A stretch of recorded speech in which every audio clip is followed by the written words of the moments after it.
আমি এমনই করে তোমাদেরকে মধ্যম জাতি করে দুনিয়াতে পাঠিয়ে দিয়েছি। আমরা হলাম মধ্যম জাতি, আমরাই হলাম কুনতুম খায়রা উম্মাহ, আমরাই হলাম শ্রেষ্ঠ জাতি, মধ্যম জাতি। জোরে কোন সুবহানাল্লাহ। এই মর্যাদা কে দিয়েছেন?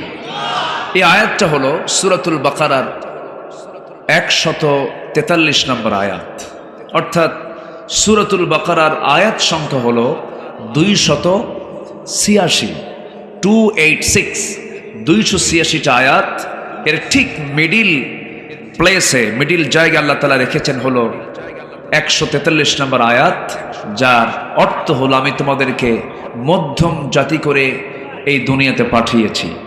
তাহলে আয়াতটা আল্লাহ তাআলা যেখানে সেট করেছেন, এটাও কি শেষে, প্রথমে না মধ্যে? তাহলে আয়াতের অর্থের সাথে সেটিং এর মিল আছে না নাই? আছে। এরকম করে আমি যদি শুধু এইগুলোকে নিয়ে যদি সামনে কথা বলতে যাই, বহু সময় লেগে যাবে। শুধু একটা এক্সাম্পল দিচ্ছি। কোরআন অগোছালো কোনো কিতাব নয়, কোরআন এলোমেলো কোনো কিতাব নয়। কোরআনের ভিতরে একটা অপ্রাসঙ্গিক কথা নেই, একটি অপ্রয়োজনীয় কথা নেই।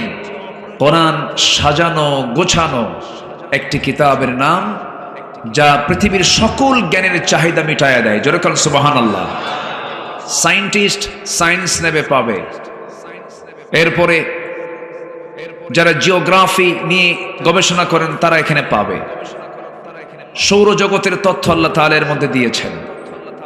একজন সাহিত্যিক সাহিত্য নেবেন পাবেন, একজন কবি কবিতা নেবেন পাবেন, একজন ডাক্তার চিকিৎসক চিকিৎসা নেবেন পাবেন।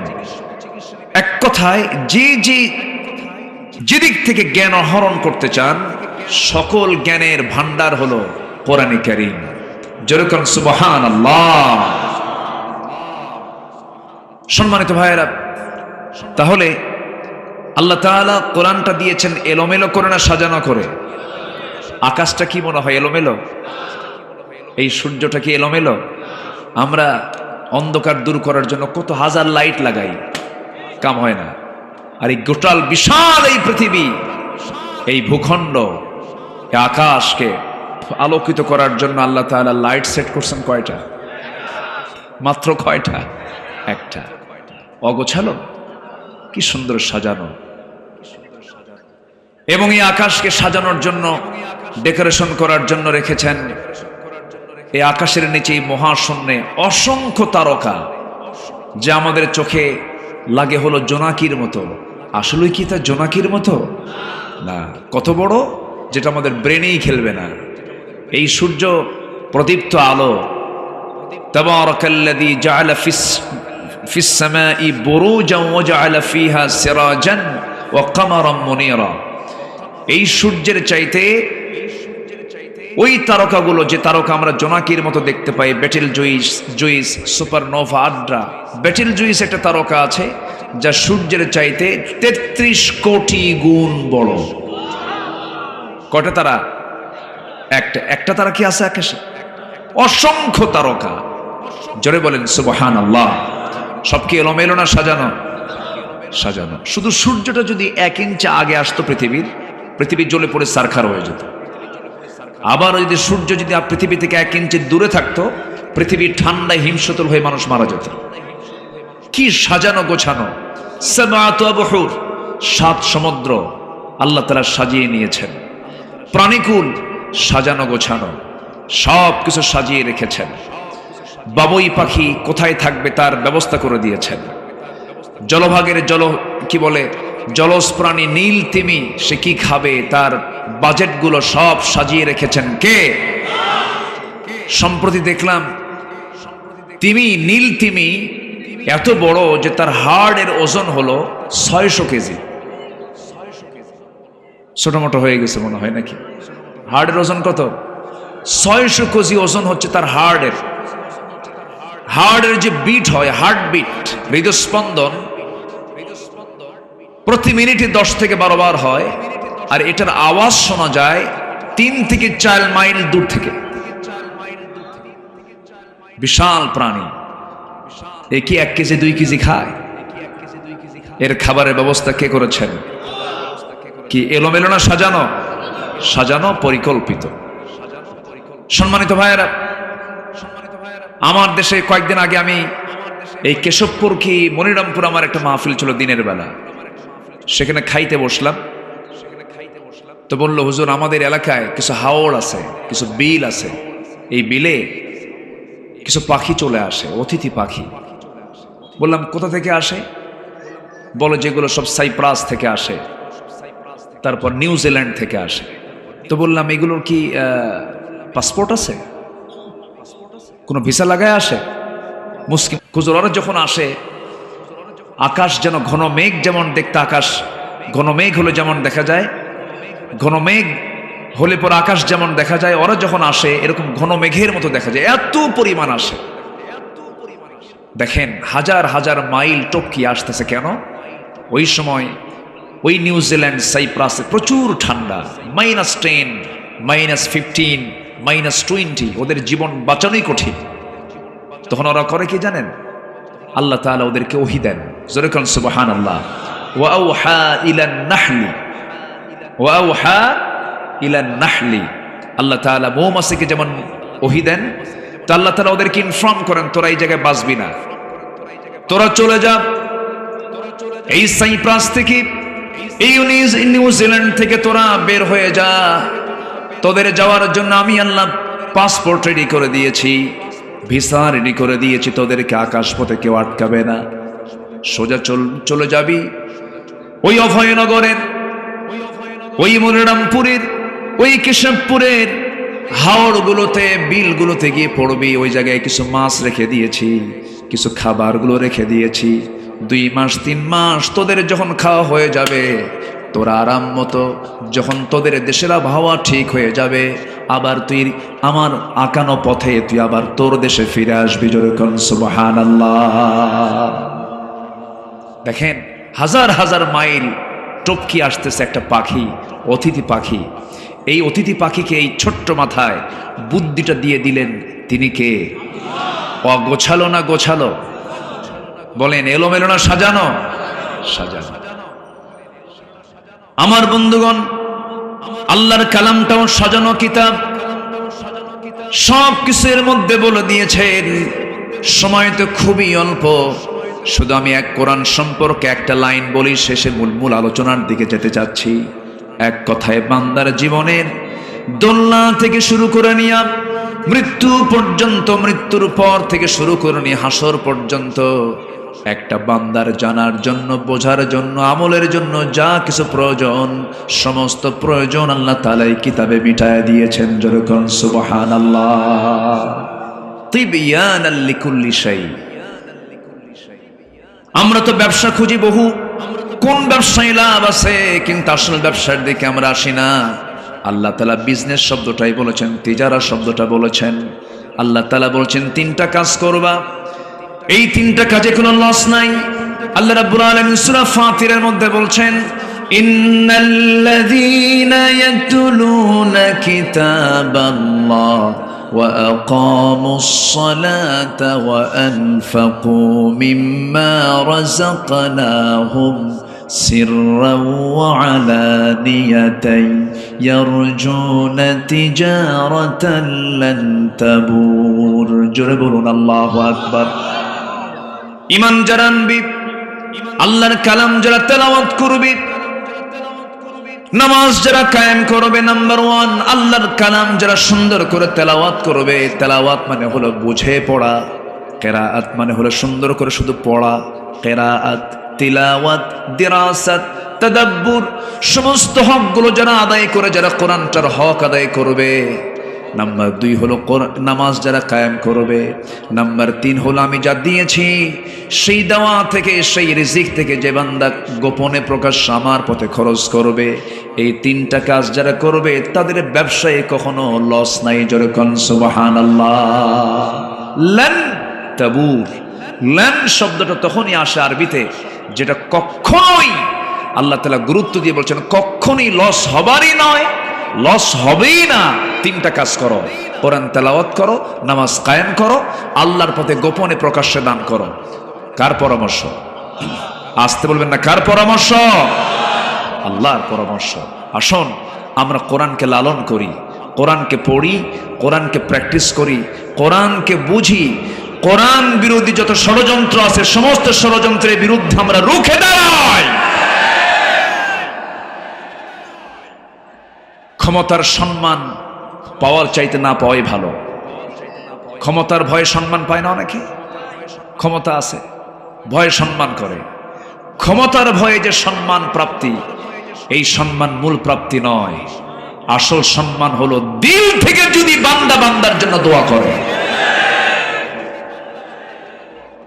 তবে হ্যাঁ, এটাও সত্য, শুধু কোরআন তেলাওয়াত করলেই যে হবে তা নয়। কোরআন তেলাওয়াতে ঘাম ঝরাতে হয় না, রক্ত ঝরাতে হয় না।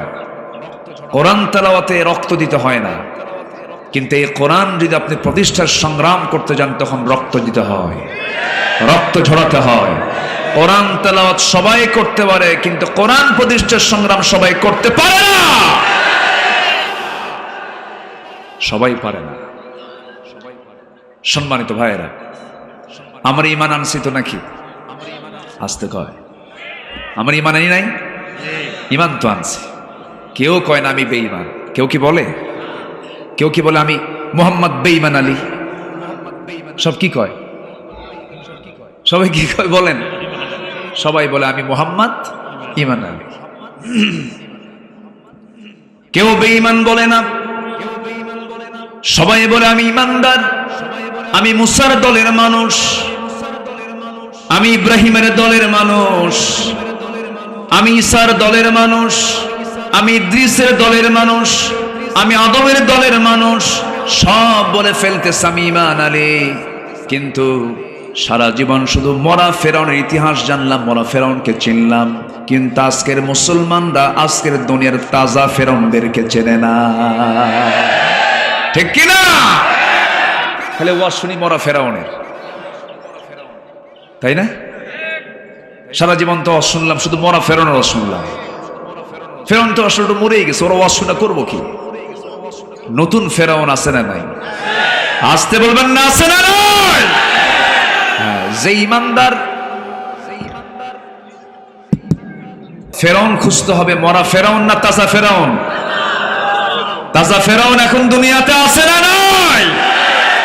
তাজা ফেরাউন তারাই যারা আজকের যুগের, যারা মুসার উত্তরসূরি আলেম ওলামাদের বিরুদ্ধে যারা নির্যাতন করে, তারাই তাজা ফেরাউন।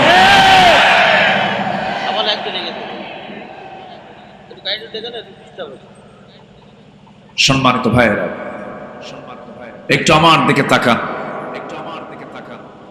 আমরা ঈমান এনেছি, ঈমান তো আনলাম, কিন্তু ঈমান আনা তো যায়।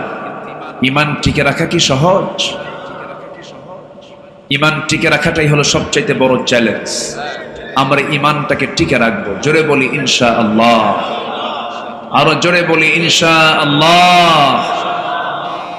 সূরা হামিম সেজদা, সূরা হামিম সেজদা আয়াত নম্বর 30, 31, 32, 33, এই 4টি আয়াত আমি তেলাওয়াত করেছি। আল্লাহ তাআলা এই জায়গায় বলছেন, যারা বলল, যাদের মুখ থেকে বের হয় আমাদের রব আল্লাহ, এবং এই কথার উপরে যারা টিকে থাকে, শুধু যদি বলে আমার রব আল্লাহ কিন্তু টিকে থাকলো না, সেই রব আল্লাহ আমার, এই কথা বলার কোনো ফলাফল আল্লাহর কাছে পাওয়া যাবে না। আমার রব আল্লাহ এটা বলতে হবে, এবং মাঠে, ব্যক্তিগত জীবনে, সব জায়গায় টিকে রাখতে হবে। ঠিক কিনা? টিকে রাখাটাই হচ্ছে সবচাইতে বড় চ্যালেঞ্জ। আল্লাহ তাআলা হামিম সেজদার মধ্যে আল্লাহ তাআলা এটাই বোঝাচ্ছেন। আল্লাহ রাব্বুল আলামিন বলেন, ইন্নাল্লাযীনা ক্বালু রাব্বুনাল্লাহু তাতানাজ্জালু আলাইহিমুল মালাঈকাতু আল্লা তাখাফু ওয়া লা তাহজানু ওয়া আবশিরু বিল জান্নাতিল্লাতী كنتم توعدون ঈমান এনেছি, আমরা ঈমান নিয়ে টিকে থাকবো। জোরে বলি ইনশাআল্লাহ। ঈমান নিয়ে কবরের ঘরে চলে যাব। রাজি আছি না আমরা? আমাদের সবচেয়ে বড় চ্যালেঞ্জ হলো ঈমান এনেছি, ঈমান নিয়ে কবর নামক ঘর পর্যন্ত পৌঁছে যাব। এর মাঝে কোনো ওয়াসওয়াসায় আক্রান্ত হব। আল্লাহ তাআলা সূরাতুল আনকাবুতের ভিতরে এই আয়াতের অনুকূলে সুন্দর করে বলছেন।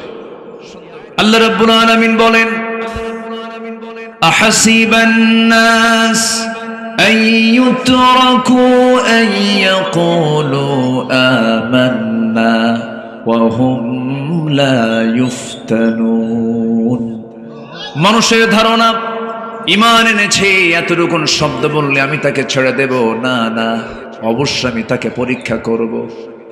যেমন করে পূর্বের অনেক ঈমানদারকে পরীক্ষা করেছি। আমার নবীর সামনে সাহাবায়ে কেরাম যখন বলে ফেললেন, মাতা নাসরুল্লাহ, আল্লাহর সাহায্য কখন চলে আসবে?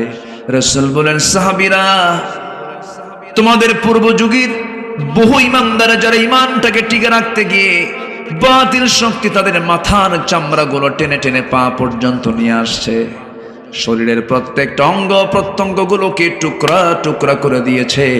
ওই সমস্ত ঈমানদাররা আল্লাহর দ্বীন থেকে, ঈমান থেকে তারা এক চুল পরিমাণ নড়ে নাই। জোরে বলে সুবহানাল্লাহ। ঈমানটা আমরা এনেছি, ঈমানের উপরে আমাকে আপনাকে টিকে থাকতে হবে। যুগে যুগে সাহাবায়ে কেরাম, আম্বিয়া কেরাম ছিলেন, তাদের চূড়ান্ত বাস্তব দৃষ্টান্ত। তারা হাসতে হাসতে দুনিয়া থেকে বিদায় নিয়েছেন, কিন্তু বাতিলদের সামনে মাথা নত করেন নাই। বংশ দিয়া কি হবে, চেহারার সৌন্দর্য কি হবে, অর্থ দিয়া কি হবে, সম্পদ দিয়া কি হবে, ক্ষমতার দাপট দেখিয়ে কি হবে, সব তো একদিন মাটির সঙ্গে মিশে যাবে। এই সমস্ত কিছু দিয়ে আল্লাহর সামনে পার পাওয়ার কোনো সুযোগ নাই। আল্লাহ বলছেন, আমার কাছে কারা দামি শোনো। ইন্না খালাকনাকুম মিন যাকারিন ওয়া উনসা ওয়া জাআলনাকুম শুউবান ওয়া ক্বাবাইলা লিতাআরাফু ইন্না আকরামাকুম ইনদাল্লাহি আতকাকুম। জোরে বলুন আল্লাহু আকবার। আমি তোমাদেরকে এক নর এবং এক নারী থেকে সৃজন করেছি, সৃষ্টি করেছি। বিভিন্ন গোত্র গোত্রে ভাগ করে দিয়েছি, ভাষা দিয়েছি, বর্ণ দিয়েছি, যেন তোমরা একে অপরকে চিনতে পারো। নোয়াখালীর মানুষকে তার ভাষা দিয়ে চিনতে পারো, যশোরের মানুষকে তার ভাষা দিয়ে চিনতে পারো, কুষ্টিয়ার মানুষকে তার ভাষা দিয়ে চিনতে পারো, দিনাজপুরের মানুষকে তার ভাষা দিয়ে চিনতে পারো, সাতক্ষীরার মানুষকে তার ভাষা দিয়ে চিনতে পারো। এমন করে আমি ভাষা বর্ণ পৃথক পৃথক করে দিয়েছি। তবে একটা কথা জেনে রেখে দিও, তোমাদের মধ্যে কোনো বংশগত কৌলিন্য আমার কাছে কোনো গ্রহণযোগ্য কোনো বিষয় নয়। আমার কাছে কোনো সম্রাট, কোনো সাহেব, কোনো চৌধুরী, কোনো মোঘল, কোনো পাঠান, কোনো মন্ত্রী, কোনো এমপি, কোনো সচিব, কোনো এসপি, কোনো ডিসি, এই সমস্ত পদবি আমার কাছে কোনো গ্রহণযোগ্য নয়। আমার কাছে গ্রহণযোগ্য হলো যে বান্দা আমি আল্লাহ আমাকে সবচাইতে বেশি ভয় করতে পারে। জোরে কোন সুবহানাল্লাহ। বংশ দিয়ে কি করবেন? আবু লাহাব কোন বংশের? বংশটা কার? আবু লাহাব কোন বংশের মানুষ? রাসূল যে বংশ, আবু লাহাব লাভ কি? কোনো তো লাভ নাই। আমি বহুদিন আগে এক মাহফিলে গেছি এক জায়গায়, এক মুরব্বী, উনি পীর সাহেব, বসে এমন ধমক মারছেন, ওর তো কামই সারা। তখন ক্যামেরাটা দিয়ে রাখছে, ক্যামেরা তো আর মানুষ না, ও তো নিজে চেঞ্জ হবে না, ওকে একটু চেঞ্জ করে দিতে হয় মাঝে মাঝে। তো ক্যামেরা কি থাকার দরকার নাই বলেন তো? কি আছে কি না? তো সবই তো কম দেখি, দুই দিকেই কম, তাহলে আবার কথা বলেন কেন? তারা তাদের কাজ করেই তো চলে যাবে সেখান থেকে। একটু সবর ধরেন। সম্মানিত ভাইয়েরা, কি জন্য বলতেছিলাম? ও, বংশ। তো আমি এক ওই মাহফিলে গেছে এক পীর কেবলা, উনি পীর সাহেব মানুষ। তো আমি তাকে বললাম, আমি তাকে চিনি না, বললাম হুজুর আপনার পরিচয়? কথা বলে না। সালাম দিলাম, উত্তর ভালো করে নেয় না। কিছু লোকের কিন্তু স্বভাব এরকম আছে, সালাম দিলে উত্তর খুঁজে পাওয়া যায় না। আসসালামু আলাইকুম খেলে মাথা নোড়ায়, এরকম আছে না? কিছু কিছু আছে না? আমার রসুল কি এরকম ছিলেন মনে হয়? রসুলকে সালাম নিতেন না দিতেন? দিতেন বেশি, উনি নিতেন খুব কম। আপনি যদি বাতিল নেতৃত্ব দিতে চান, বাতিল নেতৃত্ব দিতে গেলেও কিছু গুণ লাগে। তো সালাম দিলাম, উত্তর খুঁজে পাচ্ছি না। তো উনি চুপচাপ বসে আছেন। আমি তাকে বললাম, মুরব্বী মেহেরবানি করে আপনার পরিচয়টা একটু বলেন তো।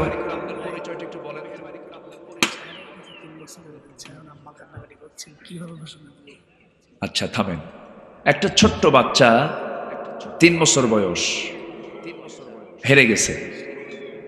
তো যদি কোনো সহৃদয়বান ব্যক্তির চোখে যদি পড়ে, কান্নাকাটির আওয়াজ যদি পান, মাদের মাঝে ওই মহিলা আছেন না, মাদের মাঝে তিনি বসে আছেন, একটু ব্যবস্থা করে দিবেন যদি কারো চোখে পড়ে। এটা তো এটা তো আর বড় কোনো নগরী না, পাওয়া যাবে।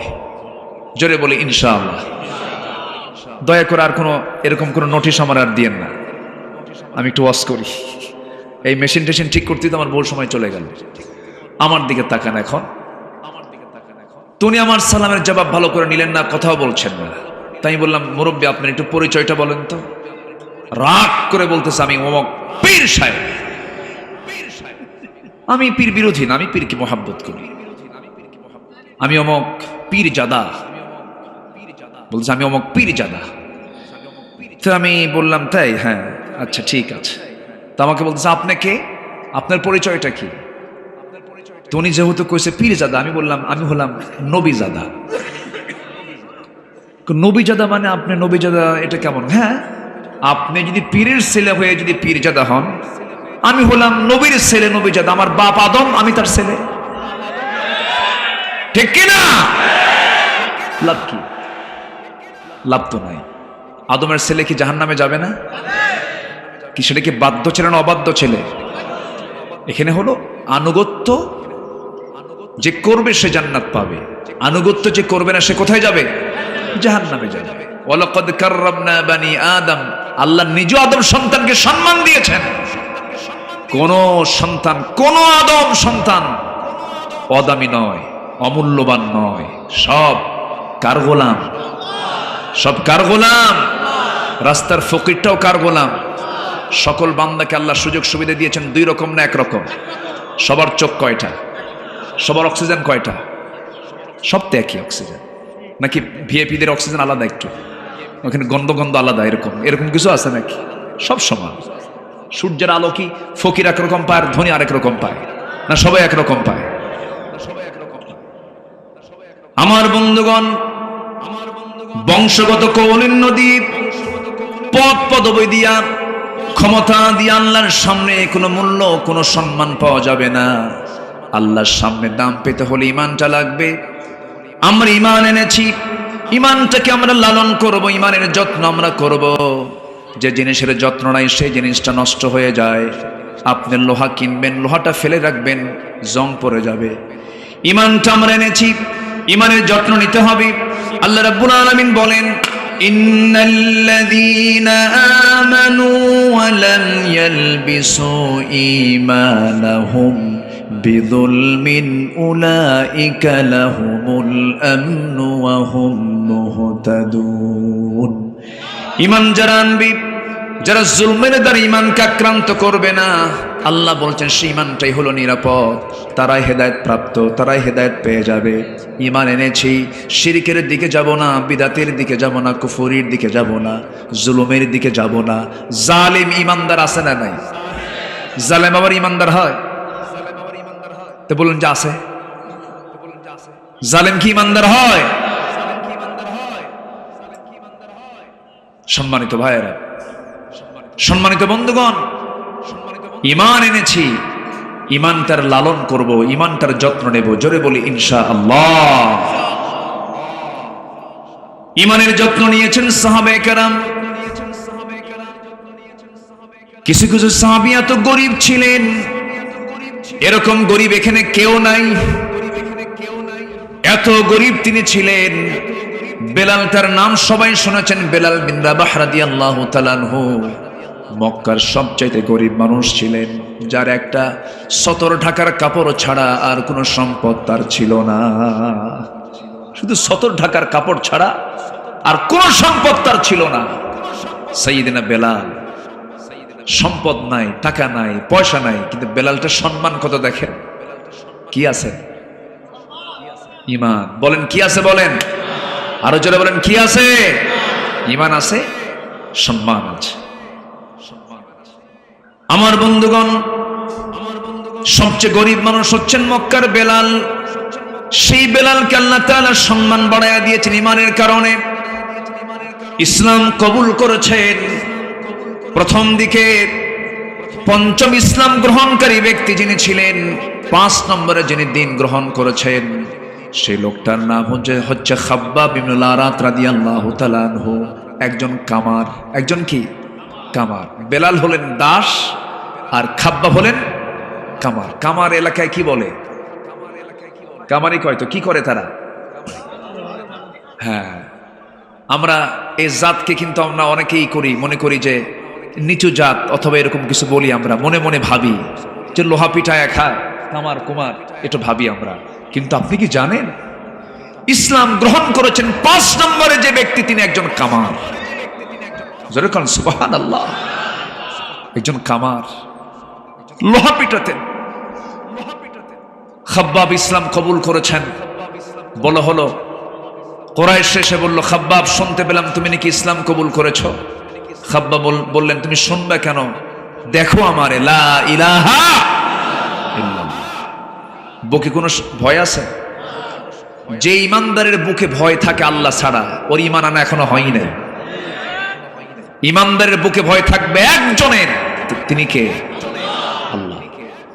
খাব্বাব যখন এই কথা বলে ফেলছে, সবাই বলল, তুমি কি জানো তোমাকে এখন কি করতে পারি আমরা? কি করবা? মেরেই তো ফেলবা, এই তো। এর চেয়ে বেশি কিছু করতে পারবা? ইমানদারের বক্তব্য দেখেন। তুই যে আগুন জ্বালাইছিস লোহা নরম করার জন্য, লোহা পিটানোর জন্য, ওই আগুনই তোকে আজকে পুড়বো। খাব্বাব বলছেন, আমি পুড়তে প্রস্তুত আছি, জাহান্নামের আগুনে পুড়তে প্রস্তুত নই। আগুন থেকে খাব্বাবের দেওয়া আগুন, সেখান থেকে অঙ্গার বের করলো। অঙ্গারগুলো বের করে খাব্বাবের সামনেই, খাব্বাবকে ভীত সন্ত্রস্ত করার জন্য অঙ্গারগুলোকে সাজানো হলো। সাজানো অঙ্গারের উপরে খাব্বাবের 2 হাত 2 পা বেঁধে দিয়া সবাই মিলে জোর করে তার পিঠটা অঙ্গারের উপরে চাপ দিয়ে ধরা হলো। অঙ্গারগুলো পিঠের মধ্যে ঢুকে ঢুকে যাচ্ছে, চর্বি গলে গলে পিঠের মধ্যে ঢুকে যায়। 1 ইঞ্চি, 1.5 ইঞ্চি, 2 ইঞ্চি পর্যন্ত ঢুকে যাচ্ছে। কিন্তু খাব্বাবের মুখ থেকে আওয়াজ একটা বড় বের হয় নাই। কারণ খাব্বাব মনে মনে চিন্তা করেন, আমি যদি এই অত্যাচার যদি সহ্য করতে না পেরে আল্লাহর নাম না নিয়ে যদি করি, আল্লাহ পাক তো অসন্তুষ্ট হতে পারেন। খাব্বাবের মুখ থেকে একটা আওয়াজ বের হয়েছে, লা ইলাহা ইল্লাল্লাহ, লা ইলাহা, লা ইলাহা ইল্লাল্লাহু মুহাম্মাদুর রাসূলুল্লাহ সাল্লাল্লাহু আলাইহি ওয়াসাল্লাম। আমার বন্ধুগণ, এইরকম করে যুগে যুগে আল্লাহর পছন্দের কিছু বান্দা বান্দি যারা হাসি মুখে জীবন বিলিয়ে দিয়েছেন, বাতিলদের সামনে মাথা নত করেন নাই। এখানে আজকের মাহফিল আমি লক্ষ্য করেছি, পুরুষ যেমন হয়েছেন, মারা তেমন হয়েছেন। আল্লাহ তাআলা 4 জন নারীর দৃষ্টান্ত দিয়েছেন। মায়ের একটু মনোযোগ দিয়ে শুনবেন। এই 4 জন নারীর মধ্যে একজন হলেন ঈসার মা, ঈসা আলাইহিস সালামের মা মারিয়াম বিনতে ইমরান। আরেকজন হচ্ছেন ইমরাত ফিরাউন। ফেরাউনের বউয়ের নাম কি বলেন? কি নাম? আসিয়া। আল্লাহ তাআলা এই নারীর দৃষ্টান্ত কেন দিলেন?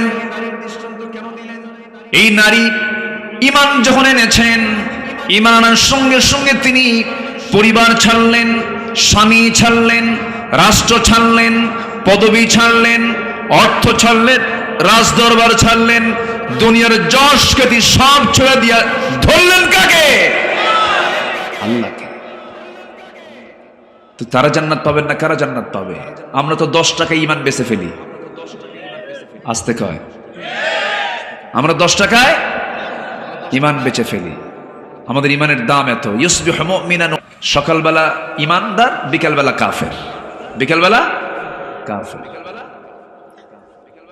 আমার ভাইয়েরা, আমার মা, আজকের মাহফিলে যারা উপস্থিত হয়েছেন, আল্লাহ আপনার জন্য মডেল বানিয়েছেন আসিয়াকে। কিন্তু আজকের মায়েরা আসিয়ার নামও জানে না, এমন মহিলা বহু আছে আসিয়াকে চেনে না, কিন্তু ভারতের ওই সমস্ত চ্যানেলগুলোর নায়ক নায়িকার নাম সব মুখস্থ আছে টনটনা। আমি কি ভুল বলছি? আসিয়াকে প্র্যাকটিস করেন, আম্মা জান আয়েশাকে প্র্যাকটিস করেন, খাদিজাকে প্র্যাকটিস করেন, ফাতিমাকে প্র্যাকটিস করেন। কি নারী তারা ছিলেন! দুনিয়াতেই তারা আল্লাহর এত সন্তুষ্ট অর্জন করতে পেরেছেন, আল্লাহ নিজে পর্যন্ত একজন নারীকে সরাসরি সালাম দিয়েছেন, তার নাম খাদিজা। জোরকান সুবহানাল্লাহ। আল্লাহ নিজে সালাম দিয়েছেন। আমার বন্ধুগণ, আসিয়া আলাইহিস সালাতু ওয়াস সালামের সামনে যখন মহাসত্য প্রকাশ পেয়ে গেল, কালিমা গ্রহণ করলেন। কালিমা গ্রহণ করার সঙ্গে সঙ্গে বলা হলো, ফেরাউন এসে বলছে, আসিয়া আমি শুনতে পেলাম তুমি নাকি কালিমা পড়েছো, মুসার দিন গ্রহণ করে নিয়েছো। সঙ্গে সঙ্গে আসিয়া বলছেন, স্বামী আমার, আমি আপনাকে দারুণ মহব্বত করি। সেই সময়ের শরীয়তে কাফেরের ঘরে ইমানদার বউ ছিল, সেই সময় শরীয়তে এটা জায়েজ ছিল। এখনকার শরীয়তে কি জায়েজ আছে নাকি? বলেন, জায়েজ আছে? জায়েজ নাই।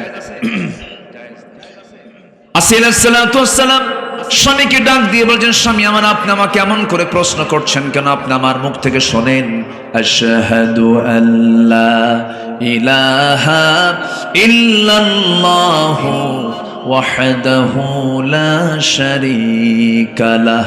জোরে বলুন আল্লাহু আকবার। এই কথা বলার সঙ্গে সঙ্গে ফেরাউন বলছে, আসিয়া শোনো, সব তো বুঝতে পেরেছি, তুমি কালিমা পড়ে নিয়েছো।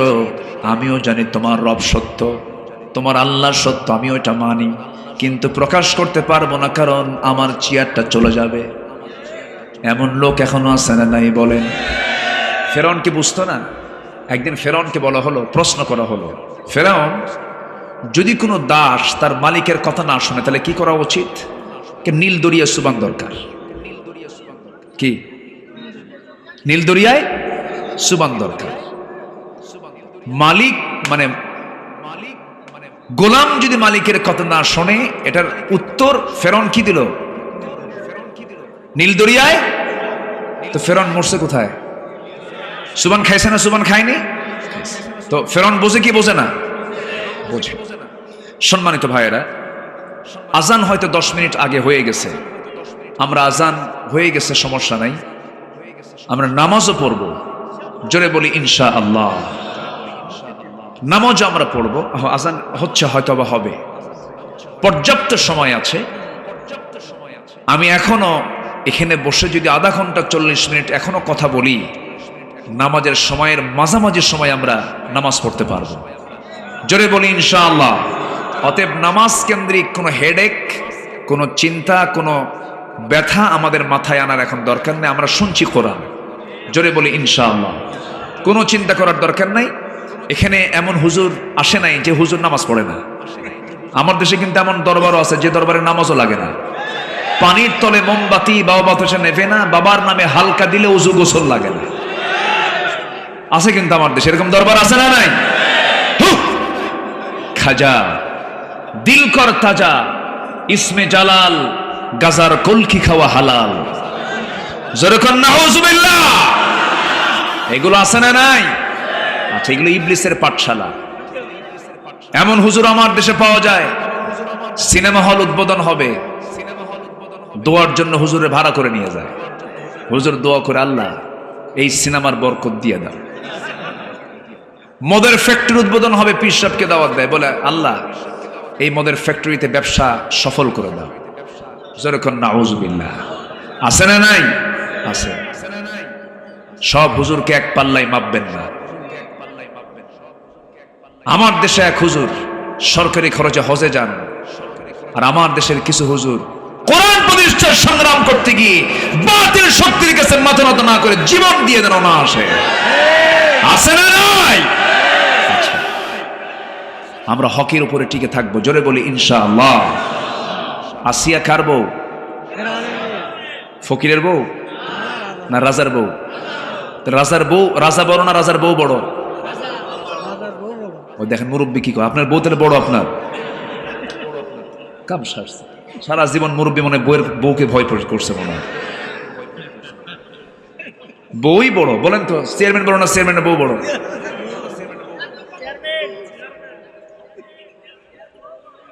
শোনেন, আপনি যত বড় হুজুর হন, বউয়ের কাছে কিন্তু হুজুরগিরি খাটে না। তুমি কত বড় হুজুর আমার জানা আছে, বসো, কথা বলছেন, ওখানে মাতব্বরি খাটে না। চাচার কথা একদম অমূলক না, ঠিক আছে। এক রাজা প্রজার মাঝে ঘোষণা করছে যে প্রজা বইয়ের কথা শুনবে তাদেরকে একটা করে ডিম দেওয়া হবে, আর যারা বইয়ের কথা শুনবে না তাদেরকে একটা করে ঘোড়া দেওয়া হবে। সারাদিন চলে গেছে, সবাই বইয়ের কথাই শোনে। এক সলিমদ্দি এসে বলতেছে, যাবো না, জীবনে বইয়ের কথা শুনি নাই। তাই ঠিক আছে, যাও, আস্তা বলে যাও, একটা ঘোড়া নিয়ে চলে যাও। সে একখান কালো ঘোড়া নিয়ে চলে গেছে বাড়িতে। বউ বলে, কি ব্যাপার, সন্ধ্যাবেলায় তুমি ঘোড়া আনলে? ঘোড়া পাইছো? কে উপহার পাইছে। উপহারের ঘোড়া তুমি আবার কালো আনছো কেন? লাল পাওনি? এটা একটু কোনো কালার হলো নাকি? যাও ঘুরে নিয়ে যাও। সে চলে আসছে আবার দরবারে, এসে বলতেছে, যে রাজামশাই, এই ঘোড়া তো চলবে না, ঘোড়া চেঞ্জ করতে হবে। কেন? কালো তো, লাল হলে ভালো হয়। কে এই পরামর্শ তোর দিল? কে? বউ আমার শিখায় দিল। রাজা কয়, ঘোড়া থুইয়া ডিম নিয়ে যা। সন্ধ্যার পরে রাজা নিজে এখন রানীর সামনে দাঁড়ানো। রানী মুসকি মুসকি হাসি আর বলে, পাইছেন পাইছেন? বইয়ের কথা শোনে না এমন লোক পাইছেন? পাইছিলাম, তাও দেখি বইয়ের কথাই শোনে।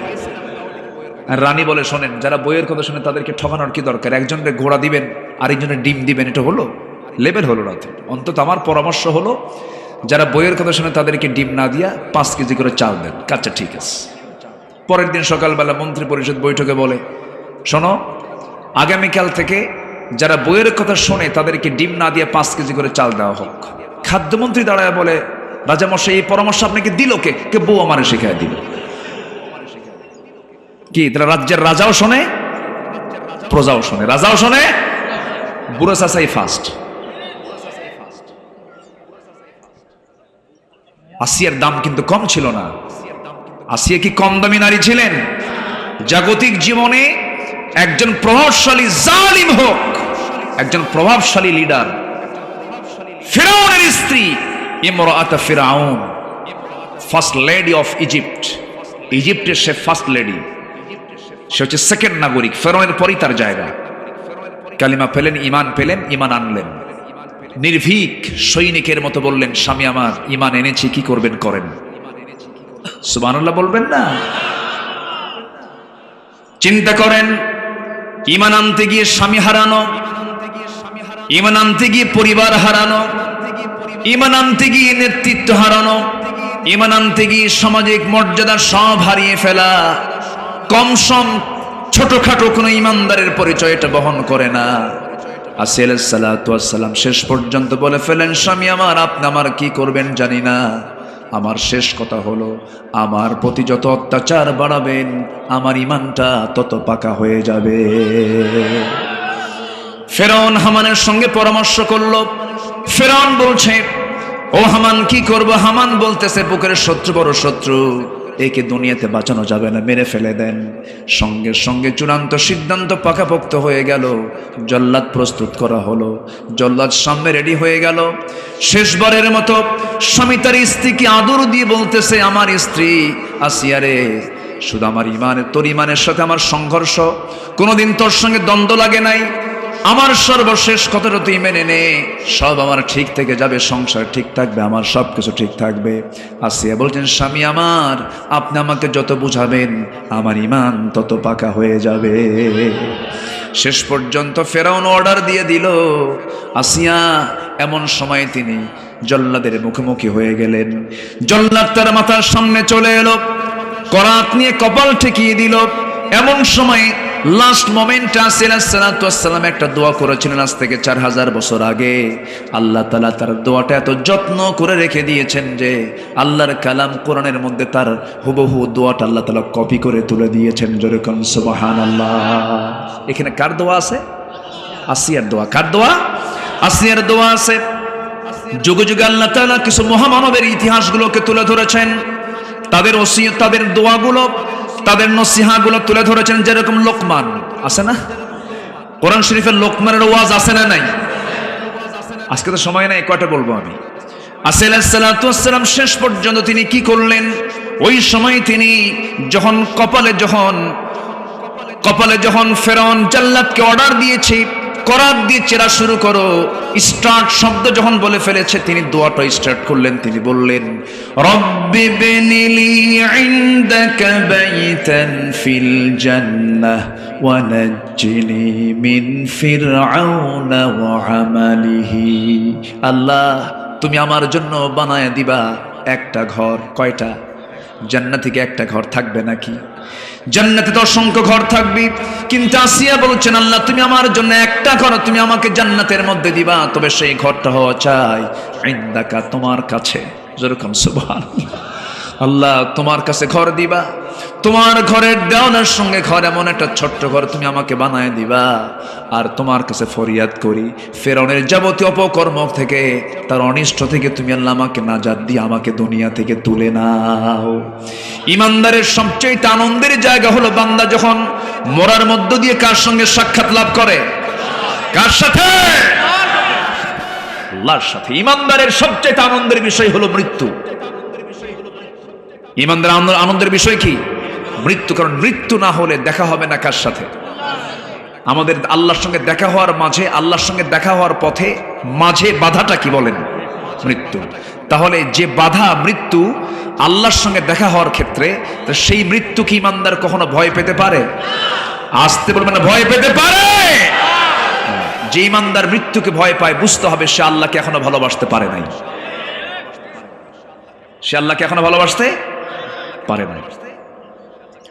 এই জন্য আল্লাহ রাব্বুল আলামিন বলছেন, এখন আয়াতটা মিলায়ে দেই। আল্লাহ রাব্বুল আলামিন বলছেন সূরা হামিম সিজদার 30 নম্বর আয়াত, ইন্নাল্লাযীনা ক্বালু রাব্বুনাল্লাহু সুম্মা ইসতাকামু তাতানাজ্জালু আলাইহিমুল মালাইকাতু আল্লা তাখাফু ওয়া লা তাহজানু ওয়া আবশিরু বিল জান্নাতিল্লাতী কুনতুম তুআদুন। জোরে বলুন আল্লাহু আকবার। নিঃসন্দেহে যারা বলে, যারা স্বীকৃতি দেয়, এখানে কিন্তু বলা হয়নি ইন্নাল্লাযীনা ক্বারাউ, আল্লাহ কিন্তু তা বলেন না। ইন্নাল্লাযীনা ক্বালু, যারা বলবে, যারা পড়বে না, যারা বলবে আমার রব আল্লাহ, আমার রবকে, আর যারা আমার রবকে, রব মানে কি? হ্যাঁ, রব মানে পালনকর্তা। রব মানে হচ্ছে আইনদাতা, বিধানদাতা, হুকুমদাতা। রব তাকেই বলা হয় যিনি সকল প্রকার অযোগ্যতা, অপূর্ণতা, ব্যর্থতা, অক্ষমতা থেকে যিনি মুক্ত, তিনি আমার কে? আসতে বলবেন না, তিনি আমার কে? আল্লাহ তাআলা। যে বলবে আমার রব আল্লাহ, এবং এই কথার উপরে যে বান্দা টিকে থাকবে, এই কথার উপরে কি? টিকে থাকা, টিকে থাকতে হবে। সুদের কাছে যাওয়া যাবে না, ইস্তেকামাত সুম্মা ইস্তাকামু, সুদের কাছে যাওয়া যাবে না, জেনার কাছে যাওয়া যাবে না, মদের কাছে যাওয়া যাবে না, ঘুষের কাছে যাওয়া যাবে না, গীবতের কাছে যাওয়া যাবে না, মিথ্যা সাক্ষীর কাছে যাওয়া যাবে না, জাদুর কাছে যাওয়া যাবে না, বহুদানের কাছে যাওয়া যাবে না, বেহায়ের কাছে যাওয়া যাবে না, তারপর খুনের কাছে যাওয়া যাবে না, 2 নম্বরই করা যাবে না, প্রতিবেশীকে ঠকানো যাবে না। এই সমস্ত কাজগুলো থেকে যে বান্দা নিজেকে টিকিয়ে রাখবে, আল্লাহ বলছেন আমি তার জন্য জান্নাতের ওয়াদা করলাম। ওয়াদা কার? আসতে বলবেন ওয়াদা কার? এক সাহাবী বলেন, হুজুর আমার বেশি আমল দিয়েন না তো, আমারে শুধু শর্ট কিছু আমল দেন, আমি এক আমল করব, জান্নাতে যাব। আমার রাসূল বলেন, তুমি একটা আমল করবা, কি? মিথ্যা কথা বলবা না, যাও।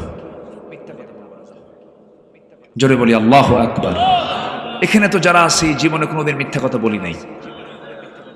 হ্যাঁ, মিথ্যা কথা কইছি কখনো? আল্লাহর ওলি সে আল্লাহর ওলি যার জবানে মিথ্যা আসে না। যে নামাজি আপনি তাকে ওলি বলবেন, নামাজি মুনাফিকরা হয় কি? মুনাফিকরা নামাজি হয় না? হয়। কিন্তু যে বান্দা নামাজ পড়ে, ঠিক আছে, যে বান্দার মুখে মিথ্যা নাই, সে আল্লাহর ওলি। যেরকম সুবহানাল্লাহ, এটা বিশাল ব্যাপার। কিন্তু আমার দেশে সত্য কথা বেশি না মিথ্যা কথা বেশি? বলেন বলেন বলেন। এবং এই মিথ্যা কথার ক্ষেত্রে সবচেয়ে বেশি অগ্রগামী, মিথ্যা কথা বেশি বলে কারা বলেন তো?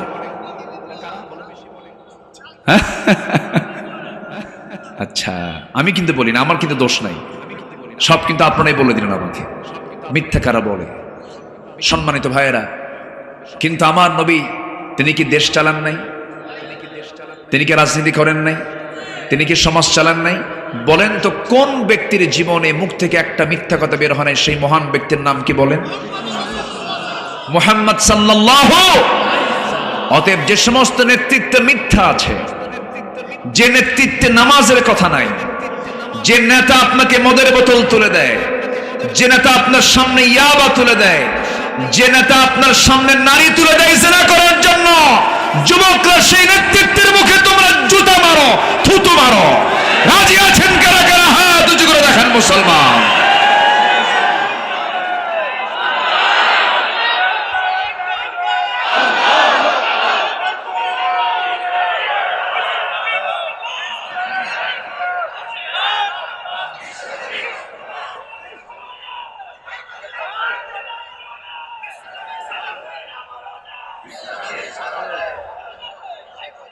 আল্লাহ কবুল করুন। জোরে বলি আমিন, আরো জোরে আমিন।